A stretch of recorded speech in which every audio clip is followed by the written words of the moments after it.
नरेश जी भोपाल से। राधा वल्लभ श्री हरि। राधा वल्लभ श्री हरिवंश महाराज जी। महाराज जी आपके चरणों में कोटि कोटि प्रणाम। महाराज जी मेरा प्रश्न यह है कि क्या प्रतिकूल परिस्थितियों में ही पूर्ण शरणागति होती है? अधिकतर कोई बिरला ऐसा होता है जो समस्त अनुकूलता में न फंसकर उसको मिथ्या मानकर सत्य भगवान की शरण में हो जाए। नहीं तो मनुष्य शरीर में ये स्वभाव है कि उसको जो भी भोग सामग्री अनुकूल लगती है उसमें उसकी आसक्ति हो जाती है।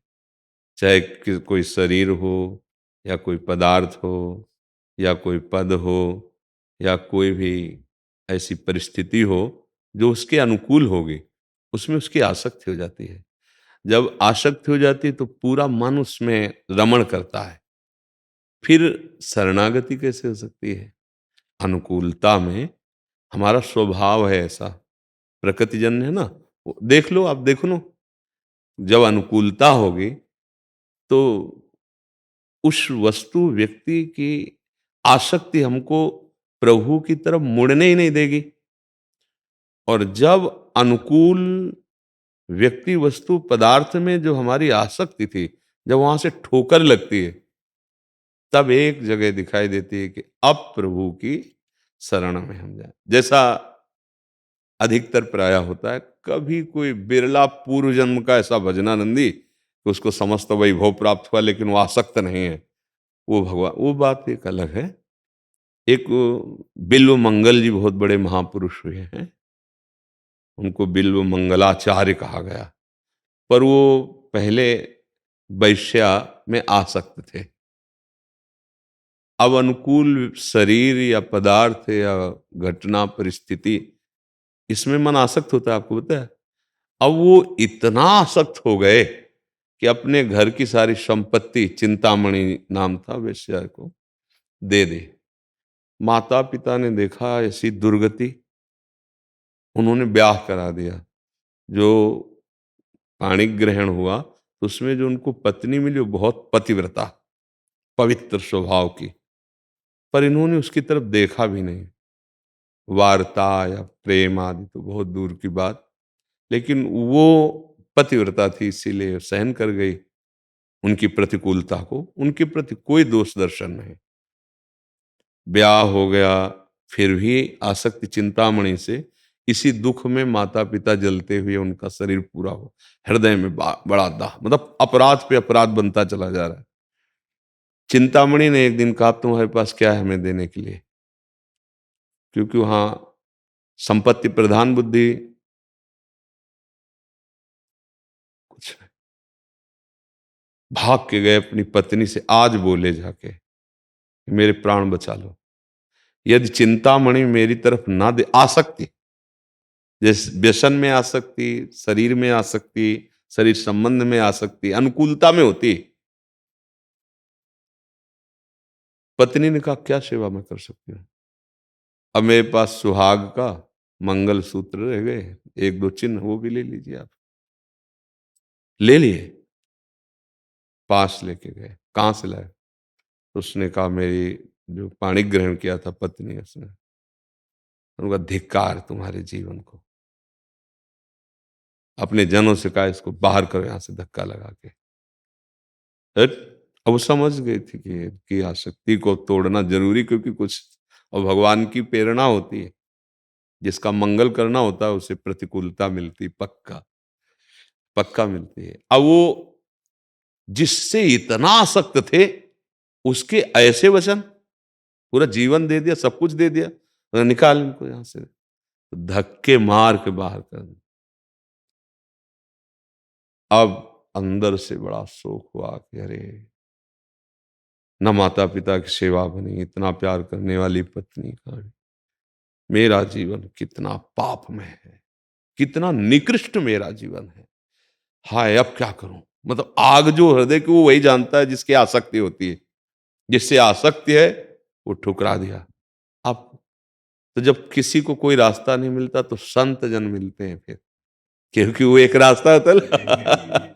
फिर वो किसी संत महापुरुष के चरणों में गए और बहुत रोए, भगवान अब तो तो उन्होंने कहा तुम्हें चिंता नहीं करनी, बहुत प्यार करते हैं भगवान श्री कृष्ण, नाम दिया, मंत्र दिया, और वो बैरागी भी बन गए कि अब था ही नहीं कुछ संसार में, चित्त की शांति भगवान के चरणों में होगी। ऐसा वर्ष 2 वर्ष उस आश्रम में रहकर बढ़िया साधन किया, क्योंकि दुखी चित्त था ना, अब उसको तो कुछ चाहिए, तो भगवान का सहारा मिला। अब वहां से उन्होंने कहा कि मैं वृंदावन जाना चाहता हूँ, क्योंकि जिनका हम नाम जप कर रहे हैं, जिनके अब हमारा कोई है नहीं, तो मैं उन्हीं के धाम में जाकर रहूंगा। तो संत भगवान जो गुरुदेव थे, आदेश कर दिया। वहां से चले वो, तो कुछ ही कोस चले होंगे, देहाती भाषा में 3 किलोमीटर को एक कोस कहते हैं ना, वो कोस चले होंगे। तो वहां एक मंदिर दिखाई दिया, तो सोचा यहाँ मध्याह्न विश्राम कर लें। तो वहां कोई 9 वधू आई थी मंदिर में पूजा करने, प्रायः माताएं बहनें जाती रहती हैं। तो अब भगवत पूजा में तो घूंघट तो रखा नहीं जाएगा, तो ऐसे करके मन जी ही उसको देखा, तो उनको पूरी चिंतामणि की आसक्ति थी ना, पूरा चेहरा चिंतामणि जैसा दिखाई, फिर पागल हो गए। आसक्ति एक अपना स्वरूप है, आसक्ति का बड़ा प्रबल रूप है। अब वो पूजा करके जे ही निकली, तो देखती जा रही, वो पीछे बावरे बने चल रहे हैं, लंबे लंबे डग बढ़ाए कि कहीं कोई ऐसा तो नहीं है कि अमंगल करने की चेष्टा रख रहा हो। पर देखा वो बड़े शांत गंभीर भाव पीछे चल रहे थे बस। वो अपने घर गए, पति से तत्काल कहा कि कोई हमें नीच प्रवृत्ति वाला आदमी लगता है, चिन्ह तो वैष्णव के धारण किए, पर इसकी दृष्टि ठीक नहीं। दृष्टि से पता चल जाता है आप कैसे देख रहे हैं। माताओं बहनों में भगवान ने एक सामर्थ्य दी कि आप जैसे देख रहे हो, तो आपके देखते हुए पता चल जाएगा पवित्र भाव से देख रहे हो या अपवित्र भाव से। तो उनका तो आसक्ति का ही विषय था। पति ने कहा चिंता मत करो, आप डरती क्यों हो, शांत रहो। बाहर गए, प्रणाम महाराज, क्योंकि वैष्णव चिन्ह धारण किए। और वो बहुत धर्मात्मा पुरुष थे। भला ऐसे डंडा लेके निकलता और कोई होता नहीं कि पत्नी के पीछे लगा हुआ है। उनका प्रणाम, कैसे आपका आगमन हुआ? उनका ये जो अभी गई कौन थी? उनका हमारी अर्धांगिनी थी। बोले यद्यपि ये बहुत कठिन होगा, पर मैं चाहता हूँ एक बार मुझे देख लेने दो, मैं भर नेत्र से देखना चाहता हूँ। कहा अवश्य, आप चिंता मत करें, आप हमारे अतिथि हैं, हम आपका स्वागत करते हैं। पत्नी का आपको पता है वो गंदी दृष्टि से, हम हैं ना, एक बार आप सामने जाओ, ये याचना कर रहा है, मैं देखना, क्या फर्क पड़ेगा, हम है ना। वो सामने गई, देखा नेत्रों से, आह भर गई कि अरे प्रभु, कितना देखा कितना भोगा, आज तक तृप्त नहीं हुई इन दुष्ट इंद्रियों ने फिर मुझे गिरा दिया। उन्होंने कहा एक प्रार्थना मानोगे आप? हमको आवश्यकता है 2 सुई की, आप देंगे? अवश्य। पति से कहा, वो कह रहे 2 सुई दे दो, अतिथि है, अतिथि देवो भव, बड़े धर्म का पालन करने। देखो धर्म के पालन ने उनकी बुद्धि बदल दी। जो कामाशक्त थे, 2 सुई ली और कहा हे श्री कृष्ण, संसार का भटका हुआ मैंने आपकी शरण ली, इन नेत्रों ने फिर भटकाना चाहा, अब मैं आपके लिए इन नेत्रों को फोड़ता हूं। दोनों सुई से आंखों में डाल ली, बिल्व मंगल जी। अब वो तो चीख पड़ी, जो माता जी थी वो चीख पड़ी एकदम। उनके पति पास ही थे, क्या? बोले इन्होंने आंख फोड़ ली। उनका आपने आंख क्यों फोड़ ली? बोले भाई, आपकी धर्म वृत्ति को हम प्रणाम करते हैं, लेकिन मेरी अधर्म वृत्ति इन्हीं नेत्रों से प्रकट हुई।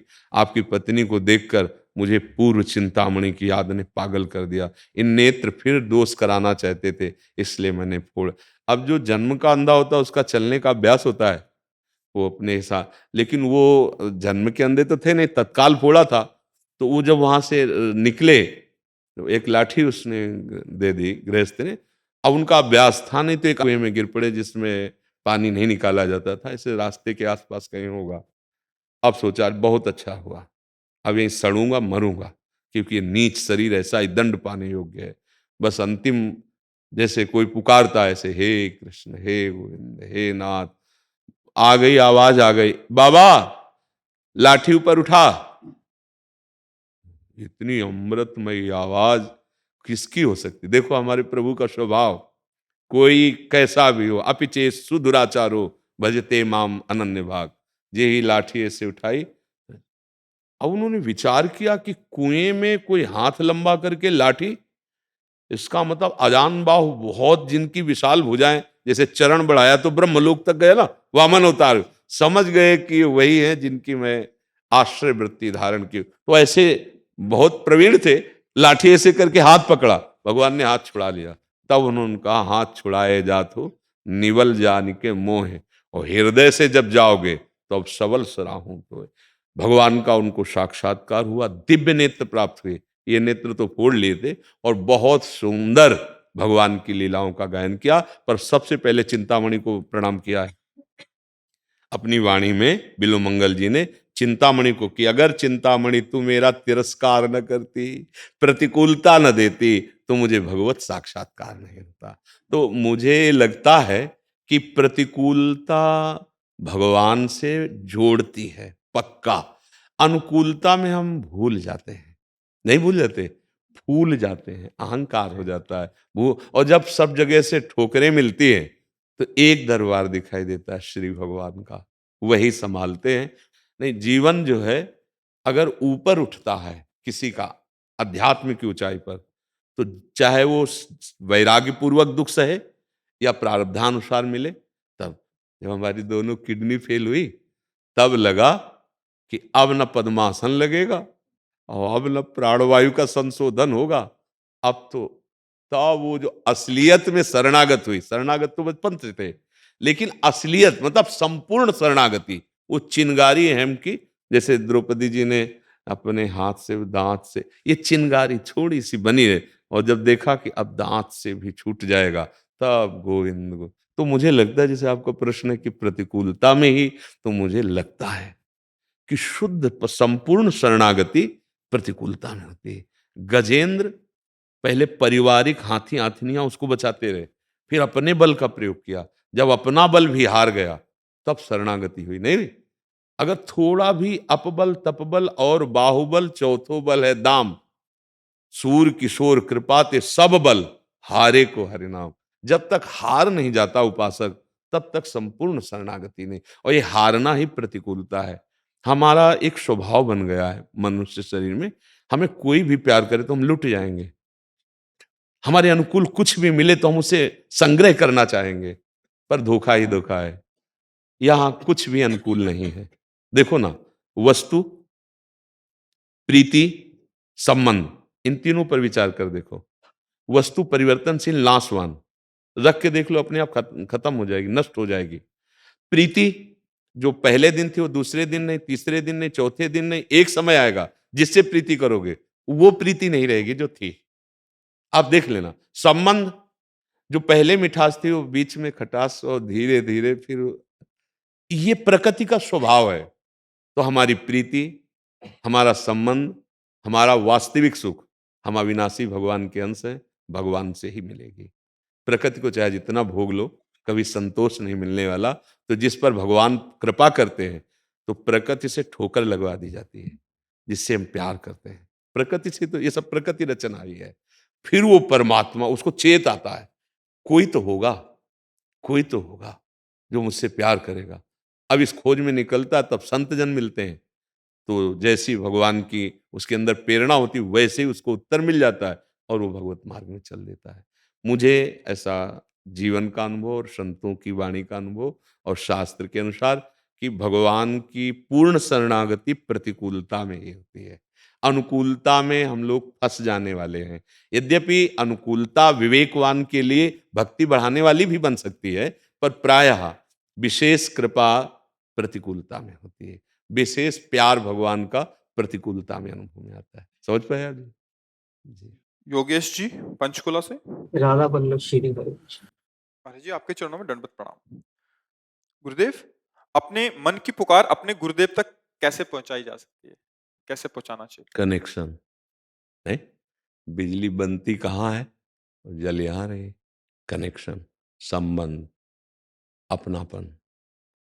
अगर गुरुदेव में ऐसा अपनापन है, गुरुर ब्रह्मा गुरुर विष्णु गुरुदेव महेश्वरा गुरु साक्षात परब्रह्म, सच्चाई से तस्मै श्री गुरुवे नमः, तो आपके हृदय में ही गुरुदेव विराजमान है। आपको वही अनुभव होगा कि हमारी हर बात गुरुदेव सुन रहे हैं और उत्तर दे रहे हैं, मुझे निर्देश कर रहे हैं, कैसे चलना है, कैसे नहीं चलना। प्रगट में हर समय गुरुदेव साथ थोड़ी रहते हैं। ये जीवन यात्रा जो भगवत प्राप्ति की है, वो प्रतिपल गुरुदेव से ही पूर्ण होती है। गुरु कृपा ही केवलम। तो रात दिन गुरुदेव का प्रगट संग तो किसी को नहीं मिलता, पास रहते हुए भी नहीं रहते, क्योंकि हर समय थोड़ी रहते हैं ना, सेवा की अपने अपने अलग हो गए। लेकिन रात दिन गुरुदेव का संग भगवत प्राप्ति कराता है, तो उनके वाक्य, उनका सुमिरन, उनका आज्ञा पालन, यही गुरुदेव का सानिध्य है। तो हमारा संबंध कितना है गुरुदेव से? देखो, शरीर संबंधी भोग, इनमें हमारी कितनी आस्था प्रीति है और गुरुदेव में कितनी आस्था प्रीति है, बस ये हमें देखना है। और अगर कहीं ऐसा हो गया कि मन कर्म वचन से त्रिशुद्ध होकर मैं गुरुदेव की आज्ञा पे हूं, तो फिर आपको प्रश्न नहीं करना पड़ेगा, फिर आपको पूछना नहीं पड़ेगा। दिमाग ही गुरुदेव बन जाते हैं। नहीं, बुद्धि में गुरुदेव भगवान आसन लगाकर बैठ जाते हैं। वो परम कृपालु हैं। कभी ऐसा भान ही नहीं होता कि गुरुदेव हमसे दूर है, यही बैठे हैं आज्ञा चक्र में। अब समर्पण की बात है ना, हमारा कितना आत्मसमर्पण उनकी आज्ञा पर, तभी अनुभव होगा। कई बार हमने सुनाया है, कांतिक में भी सुनाया है कि समर्थ गुरु रामदास जी की सेवा में बहुत से शिष्य रहते थे। एक जो शिष्य थे, उनको प्रायः उन्हीं को बुलाते थे। वो कोई भी जाए, पर नाम उन्हीं का वो लेते थे। इससे सब जो और सेवा में और भी आश्रम में थे, सबको उनके प्रति एक मीठी मीठी जलन हुई कि गुरुदेव इतना प्यार उनको करते हैं। मतलब अगर किसी भी सेवा के लिए बुलाना, कोई भी सेवा करेगा तो नाम उसी का लेंगे। तो एक दिन सब शिष्यों ने मिलकर कहा, गुरुदेव हम लोगों के हृदय में जो विकार है उसकी निवृत्ति आपसे ही होगी। हमें लगता है कि आप हम लोगों को उतना प्यार नहीं करते जितना प्यार उनको करते हैं, क्योंकि आप उन्हीं का नाम लेते हैं, उनको बहुत प्यार करते हैं आप। तो उनका ऐसा नहीं है, हमारे लिए सब बराबर हैं, पर ऐसा अनुभव आपको इसलिए हो रहा कि आप लोगों का समर्पण में कमी है। तो उन्होंने कहा कि नहीं गुरुदेव, समर्पण में क्या, अब आपके सिवा हमारा कोई है नहीं। बोले ठीक है, इस पर सुधार करेंगे, ऐसा बोला। अगले दिन कराहने लगे, बहुत दर्द हो रहा है। तो सब शिष्य आए, तो यहां उन्होंने दिखाया कि बहुत बड़ा फोड़ा हो गया, ऐसे एक पट्टी में ऐसे बंधा हुआ ऐसे, और कहा ये बहुत पीड़ा दे रहा है। तो गुरुदेव हम अभी राजवैद्यों को बुलाएं, क्योंकि शिवाजी समर्थ गुरु रामदास जी के चरणासक्त थे, तो अभी सूचना देते हैं राजवैद्य। नहीं नहीं, राजवैद्य से नहीं, इसका उपाय हम जानते हैं। तो उनका क्या उपाय जानते हो? बोले अगर इसके मुंह में यहां अपना मुंह लगावे, जहां हमारे फोड़े का मुंह है, और सारा मवाद पी ले, तो वो मर जाएगा और हम ठीक हो जाएंगे। जो पीछे लाइन थी वो पीछे खसकने लगी। बोले आप लोग समर्पित शिष्य हो, कोई एक पी लो जिससे जिसका मवाद है वो खत्म हो जाएगा, पर वो मर जाएगा जो पिएगा, और हम ठीक हो जाएंगे। कौन पिएगा? अब सबके मुंह बगर गए, क्योंकि मरने वाली बात है ना। गुरु को समर्पण क्या किया, तन मन प्राण। तो वो शिष्य जो सेवा में थे, वो दौड़ के आए, बोले महाराज जी आदेश हो तो हम पी लें। बोले मर जाएगा। बोले गुरु जी आपके सिवा हमारा कोई जीवन ही नहीं है, आप दुखी हो, आपको पीड़ा हो रही है इसे। तो बोले फिर देखो ये कपड़ा ऐसे हटाया जरा सा, और कहा यहाँ मुंह लगाओ और पियो। और उन्होंने पूरा पिया और आनंदित हो गए। गुरु जी रोज ऐसा पीले को मिले तो आनंद आ जाए। अब पट्टी हटाई तो उसमें कलमी आम बंधा हुआ था। अब सब देखकर आश्चर्यचकित शिष्य हो गए। तो उन्होंने कहा यही तुम कहते थे ना कि इनको क्यों ज्यादा प्यार, नहीं प्यार हमारा समान है, पर तुम्हारे समर्पण में कमी होने के कारण तुमको ऐसा नजर आता है। जो अपने प्राणों का समर्पण गुरुदेव को कर दे अंदर से, गुरुदेव को कुछ थोड़ी चाहिए, तो वही गुरुदेव तुम्हारे हृदय में अखंड मंडलाकारम व्याप्तम येन चराचरम। अभी हमारी वृत्ति, हमारे कर्म, हमारी मनन शक्ति देह और देहासक्त विषयों में है। देखो ना, शरीर संबंधियों में तो हमको गुरु बहुत दूर लगते हैं, नहीं तो गुरुदेव दूर नहीं है, आत्मा है गुरुदेव। आत्मा हरिवंश प्रगट परमानंद, श्री हरिवंश प्रमाण मनम। वो फिर समझ में आ जाएगा। नाम जप करो, मंत्र जप करो और जो आज्ञा है वही आचरण करो। हम लोगों से गलतियां क्या होती है कि हम माला तो चला लेंगे 2 4 10 जो आज्ञा हुई, लेकिन आचरण हमारे ठीक नहीं हो पाते। हमसे आचरणों में त्रुटियां होती रहती हैं। तो जैसे घड़े में डाला और छेद है, निकल गया। बहुत गाय दूध देती है, लेकिन चलनी में दुहें तो हमको एक बूंद पीने को नहीं मिलेगा। चलनी में गैया दुहे और दोष दयु को दे, हरिगुरु कहो न मानहि, अपनों ही फल ले। अब हम गुरुदेव कह रहे हैं ऐसा नहीं करना, ऐसा नहीं करना, ऐसा नहीं करना। अगर हम वो करते हैं तो आप गुरुदेव की अवज्ञा करते हैं, तो आपको अनुभव में नहीं आएंगे गुरुदेव, क्योंकि वो आत्म तत्व है। देखो, ये शरीर कभी किसी का गुरुदेव नहीं हो सकता। ये पांच भौतिक है, ये आज है कल नहीं रहेगा, लेकिन गुरुदेव रहेंगे। वो अविनाशी हैं, वो एक हैं, सच्चिदानंदमय है, आकाश की तरह विशाल हैं। वो ब्रह्मानंदम, गुरुदेव कैसे ब्रह्मानंद, अर्थात विषयानंद का त्यागी ही गुरुदेव को जान पाएगा। परम सुखदम, ये सांसारिक सुख नहीं, सच्चिदानंद सुख। केवलम ज्ञान मूर्तिम, केवल वो ज्ञान से जाने जाते हैं। गगन सदसम, जैसे आकाश है, आप इसको ओर छोर नहीं देख पाएंगे, ऐसे गुरुदेव अनादि और अनंत है। तो हम जब तक भजन नहीं करेंगे, उनकी आज्ञा में नहीं चलेंगे, तो हमारा गुरु से कनेक्शन नहीं होगा। और कनेक्शन नहीं होगा तो बिजली नहीं, कनेक्शन से तो बिजली है ना। फिर गुरु और शिष्य दो नहीं रह जाते, देखने में दो रहते हैं, एक ही होता है। उसमें भी गुरु वही जो यहाँ, वही जागृत हो जाता है। घड़े दो हैं पर सूर्य एक ही उसमें चमक रहा है। प्रतिबिंब लाखों दिखाई दे सकते हैं पर सूर्य एक ही। आप समझ पा रहे हैं? आत्मसमर्पण ही गुरुदेव की अनुभूति है। मन वचन कर्म से हम गुरुदेव की आज्ञा पर रहें। आज्ञा कभी गुरुदेव की ऐसी, वो गुरुदेव ही नहीं है। और भी ध्यान रखना, जो अधर्माचरण की आज्ञा कर दे तो गुरुदेव नहीं है, छल हो रहा है हमारे साथ, ये ध्यान रखना है। गुरुदेव कभी अधर्म की आज्ञा नहीं कर सकते, गुरुदेव कभी शास्त्र विरुद्ध आज्ञा नहीं कर सकते, गुरुदेव कभी इंद्रियजन्य सुख भोगों की आज्ञा नहीं कर सकते। बस ये ध्यान, जो असत के त्यागी हैं वो असत को कैसे स्वीकार कर सकते हैं? तब लग जोगी जगत गुरु, जब लग रहे निराश, और जब आशा मन में भई, तो जग गुरु और जोगी दास। वो गुरुदेव ही नहीं जो असत चेष्टा करे या असत उपदेश करे या असत बात हमको सिखाए, वो गुरुदेव नहीं, वो छल है हमारे साथ। गुरुदेव कभी है, गुरु वही हैं।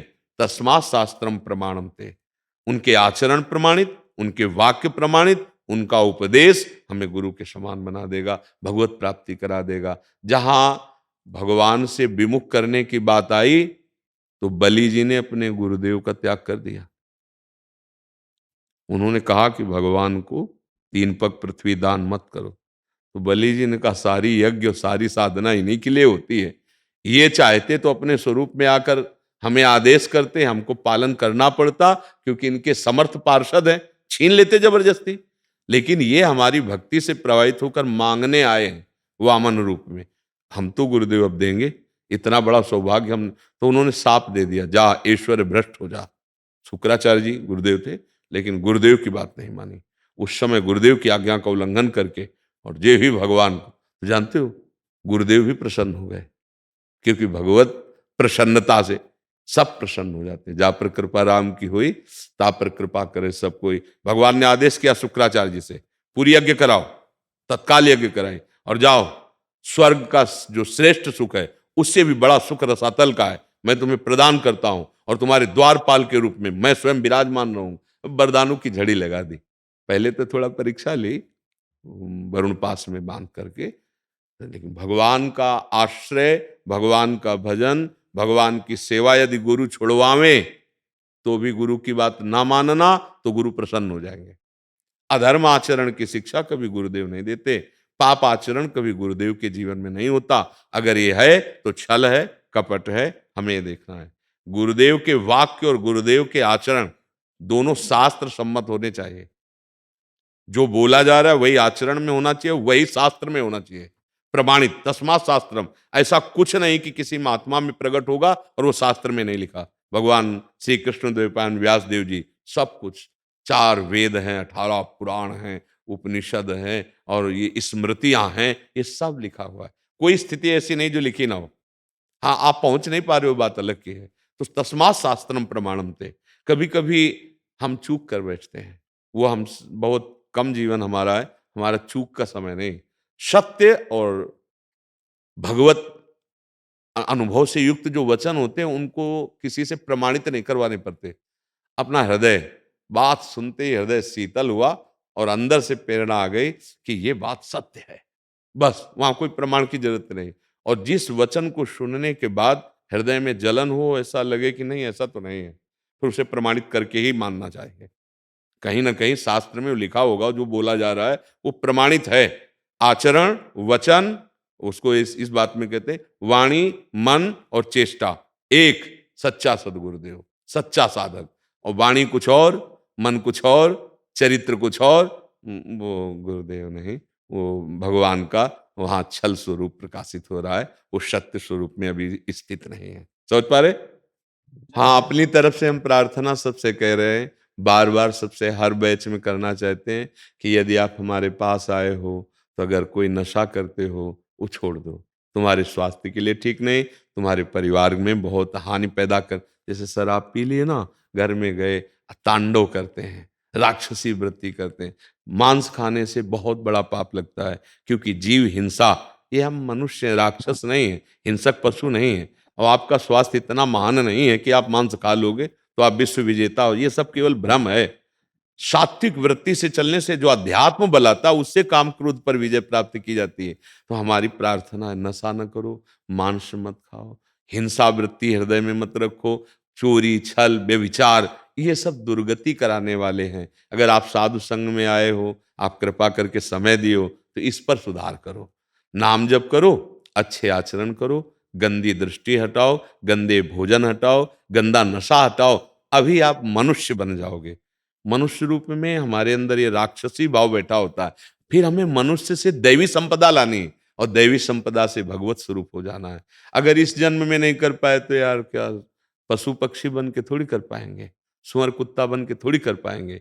मनुष्य जन्म मिला है निर्मल होने के लिए, निर्विकार होने के लिए, भगवत प्राप्ति के लिए। आप लोग आए इसीलिए हो, नहीं तो संत वचन सुनने का आपको क्यों क्यों इच्छा हुई? मतलब आप पवित्र होना चाहते हैं तो यहां से शुरुआत करो। कोई नशा नहीं, कोई गंदे आचरण नहीं, गंदा आहार नहीं, अच्छा अच्छा खूब भोजन है अपने लिए, जो भगवान ने विधान बनाया ना मनुष्य के लिए। देखो, अगर आप सात्विक भोजन पाते हैं और भगवत अर्पित पाते हैं तो आपका मनोबल बहुत बढ़ा हुआ होगा। और मनोबल बढ़ना ही सामर्थ्य है। हम दुख को सह जाएंगे, हम सुख को सह जाएंगे। सुख में भी दोष आता है, अभिमान आ जाता है, दुख में हम निराश हो जाते हैं, मनोबल कमजोर हो चुका है। तो बाहरी पापाचरण को रोक दो, नाम जप करो, अच्छे आचरण करो, समाज सेवा, माता पिता की सेवा, जीवन सार्थक हो जाएगा। और प्रवचन तुम्हारी समझ में आवे चाहे ना, ये तो आ रहा है ना, गंदे आचरण मत करो, गंदा नशा मत करो, किसी को दुख मत दो। आज हम ऐसा समाज होता जा रहा है, बूढ़े माता पिता को हम लाख बार कह चुके हैं, भगवान हैं जो असमर्थ माता पिता हैं, अब वो उठ नहीं सकते, वो शौच कर रहे हैं। अगर तुम धो दिए और उनको खवा पिया के वस्त्र पहनाकर जब तक जीवित है उनकी सेवा की, तो तुम्हें दूसरी तपस्या नहीं करनी पड़ेगी। भगवान साक्षात उनके हृदय मंदिर में बैठे। आज ये बहुत दोष हो रहा है भाई, वो वृद्धों के साथ हमारा जो व्यवहार है वो अच्छा नहीं हो रहा। अब बताओ, बूढ़े माता पिता कहाँ जाएं यार? जब कोई सामर्थ्य तुम्हारी नहीं थी तब उन्होंने सजाया है तुम्हें, आज तुम्हारा अवसर आया सजाने, ये क्यों नहीं हो रहा? बुद्धि भ्रष्ट हो गई। अपने सुख में नए नए बच्चे, नए नए, तुम्हारा जीवन किस काम का? अरे माता पिता की सेवा नहीं की तो कौन से भगवान को रिझा लोगे जाके? क्या क्या क्या दुनिया में जाके तुम अपना रौब दिखाते हो, तुम्हारे माता पिता भूखे प्यासे रोड में घूमे, या क्या जीवन है? तो हमारी यही सबसे प्रार्थना है, आपकी बुद्धि शुद्ध हो, आप स्वस्थ रहें, हमारे समाज के लायक, अपने परिवार के लायक रहें। नहीं तो बुद्धि भ्रष्ट हो जाने पर फिर आप परिवार के लायक भी नहीं। ऐसे ऐसे घटनाएं आप तो सब सुन ही रहे हैं ना, कि हम बार बार कह रहे हैं कि भाई हमारे अंदर बहुत पुलाई होती चली जा रही, पति पत्नी में विश्वास नहीं, पिता पुत्र में विश्वास नहीं, भाई भाई में विश्वास नहीं, मित्र मित्र में विश्वास नहीं, हर जगह विश्वासघात होता चला जा रहा है। तो हम जिएंगे कैसे? किसके सहारे? अरे यार, भगवान सब में है, लेकिन हमें प्रगट में चाहिए ना कोई दुलार करने वाला, कोई प्यार करने वाला। आप विचार करके देखो, आप बाबा जी नहीं, आप गृहस्थ हो, फिर आपका विश्वास ही जब नहीं रहा तो आप कैसे जियोगे? कैसे? बेटा माता पिता के साथ विश्वासघात करे, संपत्ति छीन ली, लिखा ली पैर छू के, और इसके बाद निकाल दिया। पति पत्नी में विश्वासघात हो, मित्र मित्र में विश्वासघात हो, तो क्या यार जीवन क्या रहा? क्या सुख रहा? क्या सुख ले लोगे? तो ये विश्वासघात, बुद्धि भ्रष्ट हो चुकी है। स्वार्थ इतना बढ़ चुका है कि थोड़े से पैसे के लिए, थोड़े से बंटवारे के लिए सहोदर भाई को हम मार देते हैं, पिता माता का अपमान कर। तो यही सीखने के लिए हमें लगता है संत समागम मिलता है। तो यही सुधार कर लो। भगवत प्राप्ति तो भगवान की कृपा से होती है, पर हमारे आचरण ठीक हो जाए तो भगवान की कृपा हो जाए। ठीक है, राधा वल्लभ लाल।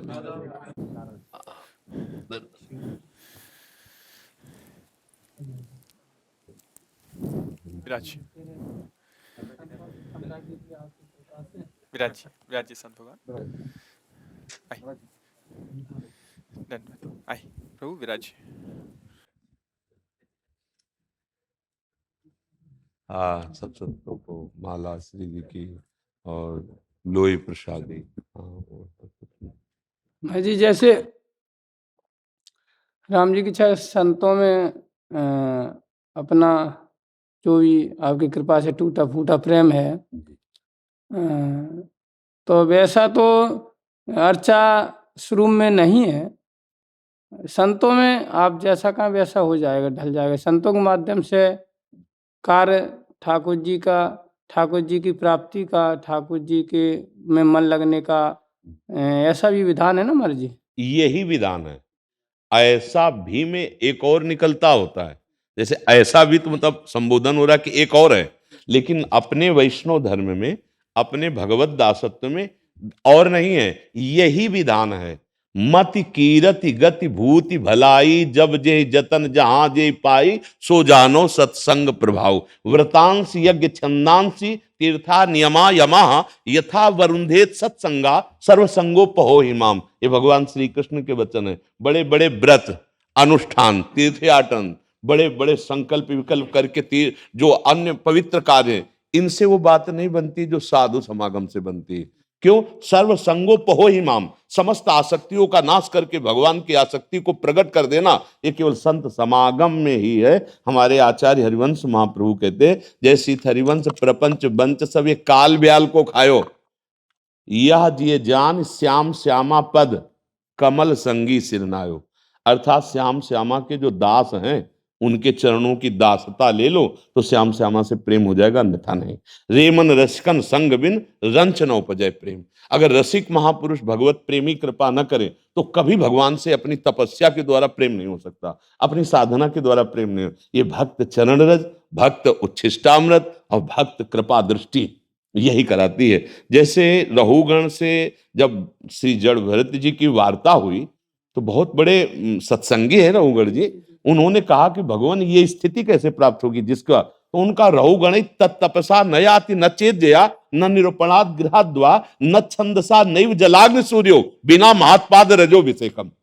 बिना महापुरुष की चरण रज से अभिषिक्त हुए ये तपस्या कर लो, वेदाध्ययन कर लो, बड़े बड़े धर्मों का अनुष्ठान कर लो, ये बोध नहीं होने वाला। ये होता है बोधवान भगवत प्रेमी महात्मा के चरण रज से अभिषेक करने पर। तो इसलिए यही सिद्धांत है, ये भी सिद्धांत है, ऐसा नहीं, क्योंकि उसमें एक और निकल जाता है कि ये भी है तो मतलब वो भी है, और यहाँ वो भी है ही नहीं, यहाँ एक ही है। भगवत चरणारविंद की रति को प्राप्त महात्मा का संग हुए बिना भगवत चरणारविंद में रति हो ही नहीं सकती। भजन न होई संग बिनु, और भजन बिना नहीं प्रेम। अगर भगवत प्रेमी महात्मा का संग ना तो भजन बन ही नहीं सकता, और अगर भगवत प्रेमी महात्मा का संग हो गया तो भगवान अधीन हो जाएंगे पक्का। जिनके हृदय में हरिदासों के प्रति दासत्व आ गया महाराज जी, भगवान अधीन हो जाते हैं। ये हमारे भगवान का स्वभाव है। हमारे यहाँ बहुत बड़े भगवत प्रेमी रसिक महापुरुष श्री दुर्दास जी, वो कह रहे हैं, अजहू सोच विचार के गही भक्तन पद ओट, हरि कृपालु सब पाछिली क्षमी है तेरी खोट। तू सोच विचार के देख ले तू क्या है। अंदर की बात, तो लगेगा बहुत असमर्थ हूं। जब जो विकार चाहता है वो स्फुरित होकर हमारे को आकर्षित करता है, तो बोले एक उपाय हम तुम्हें बता रहे हैं, भक्त चरण रज का सहारा ले लो, भक्त चरणों की ओट ले लो, भगवान तुम्हें क्षमा करके प्रेमी बना देंगे। हरि को निज यश ते अधिक भक्तन यश पर प्यार। यदि भक्त चरित्र गान करो, भक्तों की सेवा करो, भक्त चरण रज को लेप करो शरीर में, और भक्तों के प्रति ये भाव रखो कि आज तो कृपालु भगवान बरस गए, मुझे साधु समागम दिया, उमा संत समागम समन लाभ कछु, अब भक्ति का रंग आ जाएगा। बिना भक्त चरण रज भक्त संग के भक्ति का प्रवचन हो सकता है, रंग नहीं आएगा। रंग नहीं आएगा। रंग तो भक्तों की कृपा से ही आता है। ले भक्त का कृपा, और बड़े कृपालु भक्तजन है, मतलब ऐसा तो कोई देवता है ही नहीं जैसे भक्तजन है। इतने मात्र में अपना सर्वस्व दे देने वाले हैं। जल फूल फल खान पान तो बहुत पीछे की बात रही, सीताराम बाबा इतने में ही वो ऐसे करुणा दे, राधे श्याम राधे, इतने हमारे इष्ट का लाभ लिया, ऐसे हृदय सुखी रहो, आनंदित रहो, भगवान कृपा करे, आपने नाम सुना दिया मेरे इष्ट का, बड़े कृपा। और एक बार जिसे भक्त की दृष्टि प्राप्त हो गई तो अमोघस्य है। वो भले अभी जगे ना, लेकिन जब जगेगा तब सूर्य उसको प्रकाशित करते हुए नजर आएंगे। महत्संगस्तु दुर्लभो पर अगम्यो, अगर हम निर्वाह कर ले गए तो अमोघस्य, निश्चित भगवत प्राप्ति हो जाती है। और ये संतों के संग से ही जो रंग चढ़ता है भक्ति का, वो संतों के संग से ही चढ़ता है। तो यही एक हमारे वैष्णव मार्ग का सिद्धांत है। जितने भी आचार्य हुए, दास दासो हम का, हाँ भावे माई जगत भगत भजनी, हमारे महाप्रभु कह रहे हैं कि मुझे वही अच्छा लगता है जो भक्तों का भजन कर। श्री सेवक जी महाराज, भक्त चरण धरि भाव तरत भव सिंधु अगाधा, इस अगाध भव सिंधु से वही तर जाता है जो भक्त चरणामृत, भक्त चरण रज, भक्त उच्छिष्टामृत का पान करता है, भक्तों के प्रति ऐसे रहता है। चाहे जिस संप्रदाय के हों, अगर किसी भक्त के प्रति संप्रदायवाद लाकर दोष दर्शन कर ले तो अपने आराध्य देव से वो दूर हो जाएगा, ये हो जाए साहब। चाहे जिस मार्ग का पथिक हो, उस ऐसे या ऐसे करके निकला जाता है। त्रणादपि सुनीचेन, अपने को बहुत छोटा देखो, गोस्वामी जी कह रहे सी राम में सब जग जाने, तो अपने आराध्य देव के सामने ऐसे ही रह जाता है। हनुमान जी को सरकार खुद उपदेश कर रहे हैं, सो अनन्य गति जाके असमति लटरे हनुमान, मैं सेवक। तो सेवक कैसे रहता है? ऐसे रहता है, ऐसे मन निकल जाएगा। और सेवक के हृदय में संपूर्ण स्वामी का वैभव जागृत हो जाता है, ज्ञान प्रेम ईश्वर सब जागृत हो। तभी लगता है जैसे आपका सेवक बहुत दृढ़ होता चला जाए तो आपके अंदर स्वामी का वैभव प्रकाशित हो जाए, तो लगता कल तक तो ये ऐसा था वैसा। पारस मणि छूने की देर होती लोहे में, सोना वाले लिए थोड़ी देर लगता है। अहम हरिजू के चरणों में गया, भक्तों की कृपा से, गुरु की कृपा से, बस हो गया, सारा खेल है अहम चला। वाणी की चतुरता को अहम त्याग नहीं कहते। मान लो वाणी की प्रभु वाणी की चतुरता या क्रिया नहीं देखते, प्रभु हृदय देखते हैं। राहत न प्रभु चित चूक किए कि करत सुरत सहबाल। अगर हृदय से दासत्व आ गया है, वाणी से भले तुम्हारी आम भरी भी वाणी हो तो उसमें कोई फर्क नहीं पड़ता, और बहुत दैन्य वाणी हो, हृदय अगर आम से युक्त है, वो हमारे प्रभु को पसंद नहीं। सुनो राम कर सहज स्वभाव, जन अभिमान न राखे काहू। अगर हमारे अंदर थोड़ा भी साधन का भी अहम है, अभी कुछ संत भगवान पीछे आए थे बाहर के, तो उन्होंने कहा कि कभी ऊपर चढ़ते हैं तो कभी फिसल भी जाते हैं। संतों की महिमा होती है, कोई ऐसा नहीं बोल सकता, संत ही बोल सकते हैं। अच्छा, वो सुनना चाहते हैं इसलिए बोलते हैं, वो फिसले थोड़ी होते हैं। संत जनों की बहुत, जैसे पनवाना है ना, तो फिर थोड़ा तो जलवल करके बछड़ा लगाना पड़ता है। तो संतों के प्रश्न होते बछड़ा, वो लगाए पनवा करके, और दूध रूपी वचन रूपी अमृत, और सबको पाल करवाए। तत्काल एकदम निकला कि नहीं महाराज, अगर हम चल रहे हैं तो गिरने की संभावना है, पर यदि हम लिफ्ट में बैठे हैं तो गिरने की संभावना नहीं। हम कृपा रूपी लिफ्ट में बैठे हैं, सच्ची बात। आराध्य देव गुरुदेव की कृपा रूपी लिफ्ट हमें ऐसे ले जा रही, हम चल नहीं सकते। उसी को हम लिफ्ट कह रहे तो उसको श्री हरिवंश प्रताप नाम नौका निज खेवक, हम नौका में बैठे हुए हैं प्रभु की, भव समुद्र में हम तैर नहीं सकते। बड़े बड़े मगरमच्छ हैं, काम क्रोध लोभ मोह मद मत्सर, तो भगवान की कृपा रूपी नौका में हम बैठे हुए हैं। और नाम अगर जिह्वा में चल रहा है तो सही पूछो तो नौका की भी जरूरत नहीं रहेगी। नाम लेत भव सिंधु सुखाई, और लो सूख गया, क्यों? अब बोले भव सिंधु रहा ही नहीं, हमारे प्रभु ही प्रभु रहे, जड़ चेतन जग जीव जत सकल राम मैं जान, सब में अपना प्रभु दिखाई दे, आनंद मगन हो गए। ये है। करिश्मा जी, श्री हरिवंश, गुरुदेव आपके चरणों में कोटि कोटि प्रणाम। गुरुदेव, मैं रात की नौकरी करती हूँ और सुबह घर आकर नित्य क्रिया करके पूजा करती हूँ, फिर सो जाती हूँ। इस बीच कभी कभी पूजा करना भी रह जाता है। महाराज जी, जब भी सूर्य भगवान उदय हो रहे होते हैं तो मैं सोती रह जाती हूँ। इससे मन ग्लानि हाँ, और इसमें क्या कर सकते हैं, इसमें हम शास्त्रीय उपदेश क्या कर सकते हैं? आप ही नहीं, ऐसे लाखों भाईजन हैं जिनकी रात्रि ड्यूटी होती है। अब सोना तो उनको है ही, अब उनसे कह दे कि तुम 4 बजे छुट्टी हुई, थके हुए आए, अब वो सोएंगे कि वो अर्घ पात्र लेके सूर्य की संध्या वंदन करेंगे।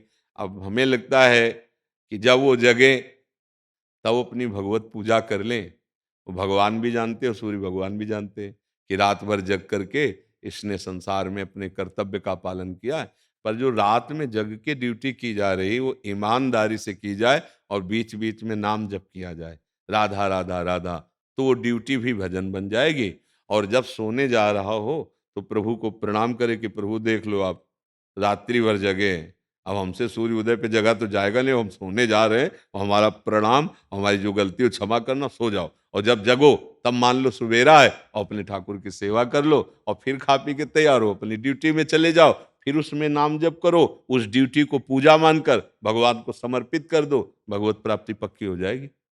चाहे रात ड्यूटी हो चाहे दिन ड्यूटी हो, हम भगवान की पूजा कर रहे हैं। सृष्टि भगवान की है, उसमें हम नौकरी कर रहे हैं। बोले रुपया लेते हो, तो रुपया लेते हैं तो भगवान परिवार दिए हैं, उनकी सेवा के लिए है। भगवान ने शरीर दिया, उसकी सेवा के लिए है। ये सब भगवत सेवा है। अगर अंदर से मान लो आप, नाथ सकल संपदा तुम्हारी, मैं सेवक समेत सुतनारी, तो सब पूजा ही है। आप सच्ची बात मान लो, केवल गलत काम मत करना, पापाचरण मत करना, तो सब पूजा हो जाएगी। बीच बीच में जब याद आवे तो राधा राधा राधा नाम जप कर लो, और जब आपकी ड्यूटी खत्म हो वो पूरे समय को भगवान को समर्पित कर दो। और जब सोने जाओ बहुत ध्यान से सुना, तब भगवान को प्रणाम करो, प्रभु आप जान रहे हो मैं बहुत थक गया हूँ, अब हम सूर्य उदय का इंतजार करके नहीं बैठेंगे, अब हम प्रणाम करें, अब हम सोने जा रहे हैं नाथ। जब जगेंगे तो फिर हम आपको ये सोना भी समर्पित कर देंगे। हमारा शयन भी आपके जीवन, जो जीवन है ये आपकी पूजा के लिए। अगर सोएंगे नहीं तो इंद्रियां पुष्ट नहीं होंगी, विश्राम नहीं करेंगे, फिर अगले दिन ड्यूटी नहीं दे पाओगे। तो वो पूजा है। जैसे अर्जुन को नियत कर्म युद्ध आया तो भगवान युद्ध में लगा रहे, ऐसे आप जो भी कार्य कर रहे हैं ईमानदारी से, पवित्रता से, भगवत स्मरण करते हुए भगवत समर्पित कीजिए, वो पूजा बन जाएगी, वो भजन बन जाएगा। क्योंकि ये आपकी केवल बात नहीं, हमें लगता है करोड़ों लोगों की बात है। बहुत ही अधिक मात्रा में रात्रि में सेवाएं होती हैं, चाहे वो राज्य सैनिक हो या राज्य कर्मचारी हो या किसी फैक्ट्रियों में, क्योंकि रात दिन सब काम चलते हैं। तो जिनकी नाइट ड्यूटी है उनके लिए तो परेशानी आ ही जाएगी। पर जब जगे, मान लो आप कई बजे, 11-12 बजे तो जगते ही होगे, है? हाँ, तो उस समय उठ के अपने ठाकुर जी की सेवा कर लो, जो अपनी दिनचर्या है, नाम जप कर लो, फिर अपनी ड्यूटी की तैयारी कर लो। बस ये ज़रूर है कि धर्ममय जीवन होना चाहिए। अधर्म जीवन भगवान को समर्पित नहीं होता। हाँ, पहले रहा अधर्म जीवन, अब जब से सत्संग सुना, तब से हम सावधान हो गए, तो भी सुधार हो जाएगा। पर सत्संग भी सुन रहे हैं, पूजा भी कर रहे हैं और पापाचरण भी कर रहे हैं, तो फिर बात नहीं बनेगी। ये बात समझ लेना, फिर तो वो सब गड़बड़ रहेगा। आचरण पवित्र नहीं है। जैसे आप एक-एक बूंद घड़े में डालिए तो एक दिन भर जाएगा, लेकिन एक छेद कर दीजिए और बराबर लोटे से भरते रहिए, तो एक समय खाली ही मिलेगा, आपको कुछ नहीं मिलेगा। ऐसे अगर पापाचरण करते रहे, तो छोटी-मोटी पूजा फिर वो आपको लाभ नहीं दे पाएगी।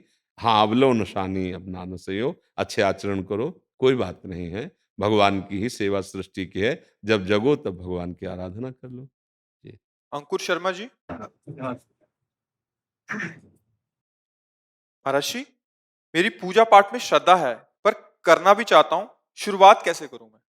नाम से। भगवान को सामग्री प्रिय नहीं है।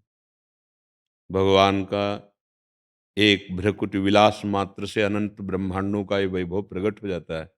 उनको सोना चांदी रुपया पैसा ये सब तुम्हारे लिए है। अपने जीवन का यापन करो भगवत प्रसाद मानकर, पर मन को भगवान को देना है। भगवान को लौकिक वस्तुएं नहीं चाहिए। ये तो जब प्रेम में भरकर कोई भक्त कुछ भी, तो इतने कृपालु हैं कि सुदामा के तंदुल पा रहे हैं ना टूटे हुए, और बखान रहेगा, द्वारिकाधीश को कौन सा भोग नहीं लगता, कभी वाह नहीं कहा। सबरी जी के बेर के लिए वाह कहा, विदुरानी के केले के छिलके के लिए आह कहा। आज कितना सुख मिल रहा है, क्यों? क्योंकि भक्त प्रेम में भरकर पवा रहा है। हाँ। पत्रम पुष्पम फलम तोयम ये में भक्त्या प्रेक्षति। प्रेम भाव में भरकर एक चुल्लू जल, एक तुलसी दल, एक कोई पुष्प, एक कोई फल, कोई फल, बेर कोई फलों में उत्तम फल थोड़ी है, लेकिन भगवान ने जैसे सबरी जी के बेर पाए वैसा स्वाद। हम वस्तुओं का महत्व नहीं रखते कि हम वस्तुओं के बल से, धन के बल से या स्वर्ण चांदी के बल से प्रभु को रिझा सकते हैं, असंभव। एक सोने का पहाड़ है भगवान के इस सृष्टि में, मृत्यु लोक में, जिसे सुमेरु पर्वत कहते हैं। 4 लाख योजन चौड़ा, 4 लाख योजन लंबा। 1 योजन का मतलब 4 कोस होता है। 4 लाख योजन, आप विचार करके देखिए कितने किलो सोना चढ़ाओगे। अरे उनकी सृष्टि है ये, रत्न गर्भा पृथ्वी को कहा गया है। जैसे गेरू, जैसे सफेद मिट्टी, ऐसे सोने चांदी आदि है। भगवान को इनका महत्व नहीं, हम असलियत बात तुम्हें बता देते हैं। भगवान को महत्व है मय्येव मन आदत्स्व मयि बुद्धिम निवेशय। तो निविश्य मय्येव अत ऊर्ध्वम न संशया। तुम मुझे मन दे दो, तुम मुझे बुद्धि दे दो, बस यहां सब हाथ उठा देंगे। आप कहो तो 100-200 ग्राम सोना दे सकते हैं, आप कहो तो भोग लगा सकते हैं, फूल बंगला बनवा सकते हैं, पोशाक बनवा सकते हैं आपकी, आप कहो ऐसा कुछ कर सकते। मन नहीं, मन तो हमारे भोगों में रहेगा। आप आशीर्वाद दो चकाचक हमें भोग मिले और हम इंद्रियों के साथ, मन के साथ भोग में विचरण करें, ये भगवान की कभी पूजा नहीं मानी जाएगी, शुभ कर्म माना जाएगा। दान पुण्य किया, उसको जो आपने 10,000 खर्चा किया 1 लाख मिल जाएगा, 10 लाख मिल जाएगा, उसकी माया में कुछ कमी है क्या? कुछ नहीं। भगवान को रिझाना है तो सबसे पहली बात है, हे प्रभु मेरे पास जो कुछ भी है, बल, बुद्धि, पद, शरीर, जन समुदाय, ये सब आपका दिया हुआ है, और इन सब में आपका भाव रखकर यथा योग्य सबको हम सुख पहुंचाएंगे। यथा योग्य शब्द है, यदि जन समुदाय में मुझे पद दिया है और वो उद्दंड अधर्मी, तो फिर उसके ऊपर दंड रूपी हम पूजा की व्यवस्था करेंगे। धर्म से चल रहा है तो सेवक बनकर उसके धर्म की रक्षा करेंगे, उसको सुख पहुंचाएंगे और नाम जप करेंगे। इससे बड़ी कोई पूजा नहीं है, सच्ची मान लेना। पूरी गीता जी इसकी साक्षी है। भगवान को रिझाने के लिए अगरबत्ती, धूप बत्ती, जो हम ये सब आरती भोग लगाते हैं ना, ये केवल भाव प्राप्त करने के लिए। वो भाव बाजार में नहीं मिलता है, इसलिए हम ये क्रियाएं करते हैं कि हमारा भाव बन जाए। अगर भाव नहीं है तो दुर्योधन ने बहुत बड़ी व्यवस्था की थी कि संधि के लिए आ रहे हैं श्री कृष्ण, उनको हम खवा पिला के अपने पक्ष में कर लेंगे। कभी नहीं। विदुरानी जी सोचा भी नहीं था क्या मुझ अधम के यहाँ प्रभु आएंगे, लेकिन वहां तिरस्कार कर दिया, उसके सारे स्वागत का तिरस्कार कर दिया। कहा तेरे अंदर प्रीति नहीं है और मेरे अंदर भूख नहीं है। और विदुरानी जी के यहाँ जाके सबसे पहला मुझे भूख लगी, कुछ पवाओ, तो प्रेम में डूबी हुई थी, केला ले आई, तो छिलका भगवान को पवा रहे और गूदा फेंक रहे। क्या जैसा भक्त बावरा वैसे भगवान बावरे बन के। जब विदुर जी आए तो उन्होंने कहा अरे बावरी क्या अपराध कर रही, प्रभु को छिलका पवा रही, छीना ऐसे। भगवान बोले काका विदुर जी, वो स्वाद नहीं है जो आपके पवाने में था। मेरे प्रभु की सृष्टि पहले स्वीकार करो, सब तुमको दिया, तुम बच्चे हो। हाँ, भोग लगाने का महत्व ऐसे जैसे तुम्हारे 4 बच्चे हैं, 1 किलो सेव लाए और चारों को बांट दिया, 4 में से एक दौड़ा तुम्हारी गोद में आके कहा पापा, मुंह में लगा दिया। अब आपको कैसा लगेगा? एकदम आह्लाद आएगा और आप उसके हाथ से सेव लेंगे और उसी को पवाएंगे। 3 अपने आप पा रहे हैं, आप उसे दुलार करेंगे, पुचकारेंगे, बस इतनी जरूरत है। प्रभु तुदीयम वस्तु गोविंदम तुभ्यमेव समर्पय, इससे वो प्रसन्न होने वाले हैं। और ये भाव बाजार में नहीं बिकता। ये नाम जप करो और दूसरों की सेवा करो। भगवान कपिल देव जी कहते हैं, मेरे श्री विग्रह की बहुत कीमती कीमती पदार्थों से पूजा करता है और सबके हृदय में मैं बैठा हूं, उनका अपमान करता है, द्रोह करता है, मैं उसकी कभी पूजा स्वीकार नहीं करता। उसकी पूजा ऐसे हुई जैसे राख में किया हुआ हवन। तस्मात् शास्त्रम प्रमाणम ते कार्याकार्यो व्यवस्थित हो। शास्त्र क्या आज्ञा करता है? सब सबके हृदय मंदिर में भगवान है। हम किसी का अहित न करें, अमंगल न करें, अपने अधिकार के अनुसार उसके साथ बर्ताव करें। वो हमारे साथ कैसा बर्ताव कर रहा है इसका निर्णय नहीं, उस स्थिति में मेरा बर्ताव क्या हो रहा है ये देखना है। आज हमारे समाज में बड़ा बुद्धि का बहुत लघु रूप होता जा रहा है। वयोवृद्ध माता पिता के साथ दुर्व्यवहार, माता पिता अपने बच्चों के साथ दुर्व्यवहार, पति पत्नी के संबंध में इतनी कड़ुआहट, अविश्वास, कहां पवित्रता? जिधर देखो उधर अविश्वास का। क्यों? धर्म को छोड़ दिया गया। पहले है धर्म, फिर है अर्थ, फिर है काम, फिर है मोक्ष। धर्म से अर्थ कमाओ और धर्म से अर्थ जो मिला उससे कामनाओं की पूर्ति करो, तो मोक्ष मार्ग का तुम्हारे अंदर ज्ञान प्राप्त हो जाएगा। आज पहला छोड़ दिया गया धर्म, अब अर्थ। कैसे अर्थ आवे, चाहे जितना हमको अधर्म करना पड़े, और उससे काम, कामना की पूर्ति, तो पीछे वाला अपने आप छूट गया। अब रह गया अर्थ और काम। अब हो गया वो पिशाच, वो राक्षस बुद्धि हो गया। किसी को भी मार सकता है, कोई भी दुर्घटना कर सकता है, कोई अविश्वास कर सकता है। वही हमारी बुद्धि होती जा रही, क्योंकि हमने धर्म छोड़ दिया, कर्तव्य पद छोड़ दिया और भगवान का आश्रय छोड़ दिया। अब बचा क्या? फिर हमारी योग्यता क्या रह गई? कहा जाता है दुर्लभ देह मनुष्य का, दुर्लभो मानुषो देहो। ये दुर्लभता है, यही दुर्लभता थी। हम कष्ट सहकर दूसरों को सुख पहुंचाएंगे, राष्ट्र सेवा, परिवार सेवा, समाज सेवा और भगवान का आश्रय लेकर नाम जप करेंगे। यही हमने पूजा अभी तक पूरे जीवन में करते सब हैं, करते सब हैं। पर पूजा का जो स्वरूप है, जैसे हमारे आचार्य कहते हैं, आरती करना, ये जो हम आरती कर रहे हैं इसका फल आरती चाहते हैं कि वो आरती होने लगे जो आचार्य कह रहे हैं।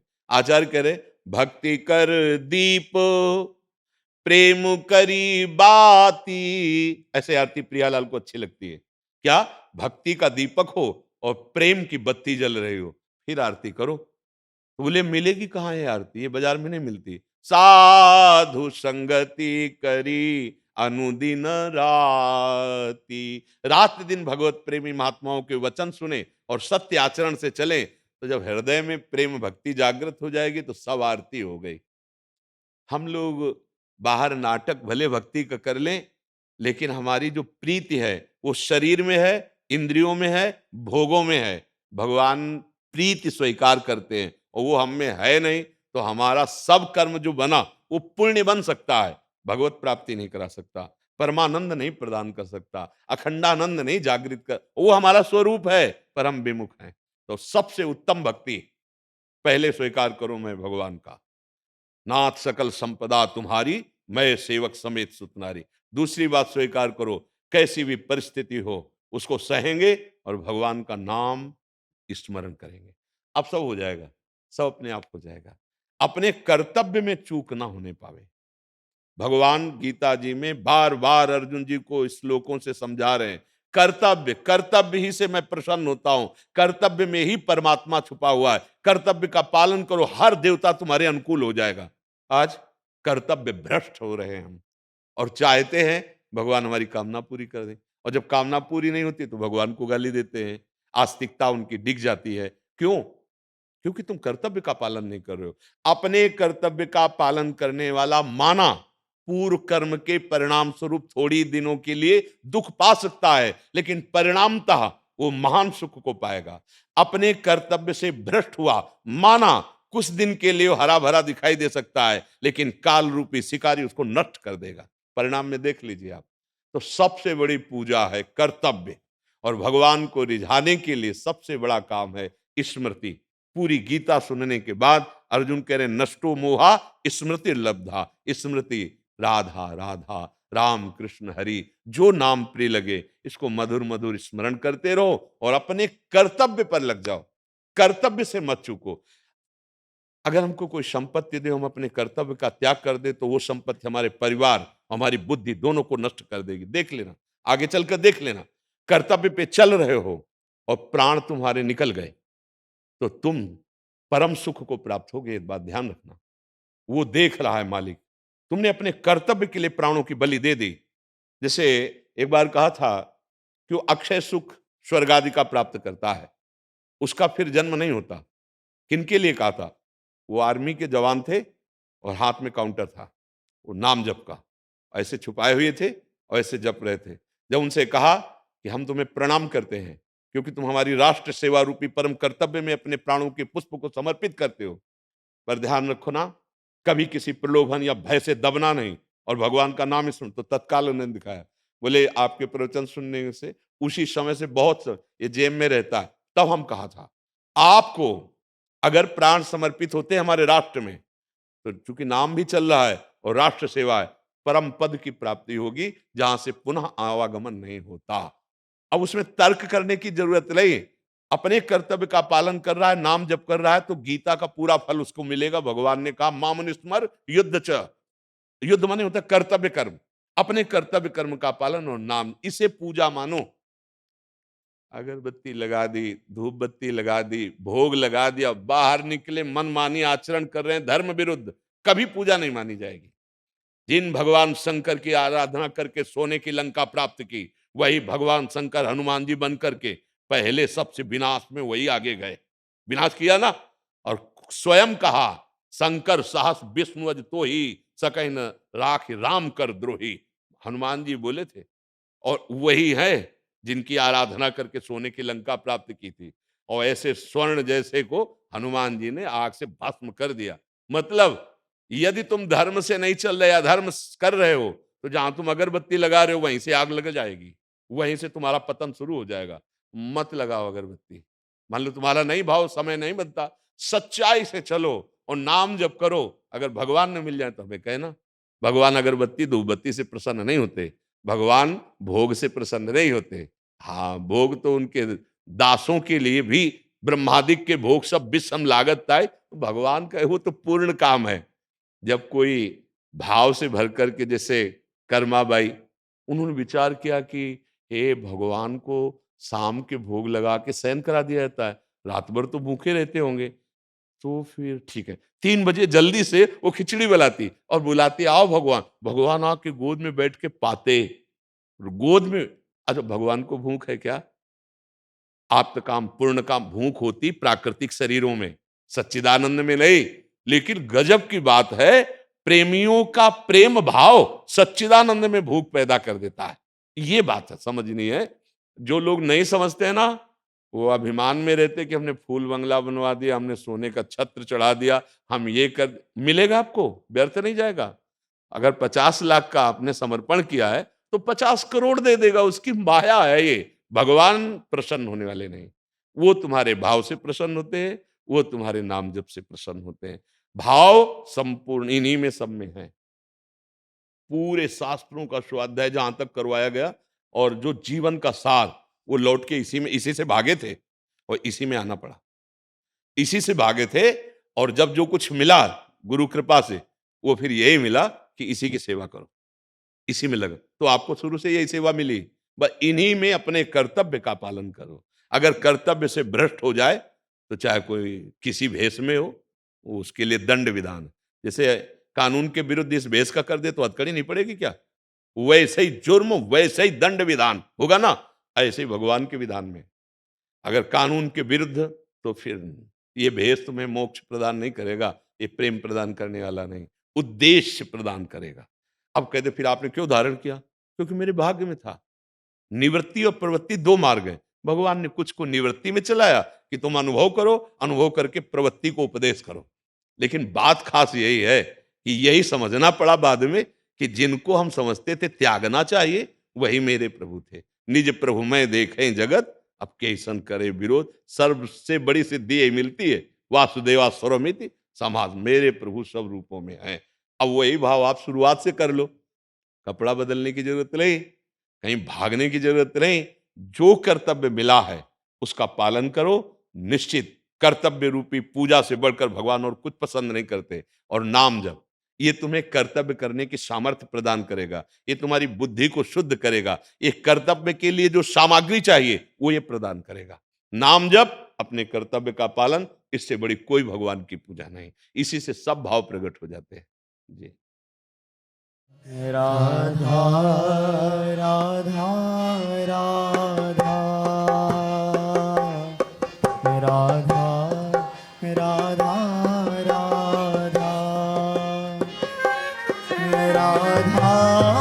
राधा राधा राधा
राधा राधा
राधा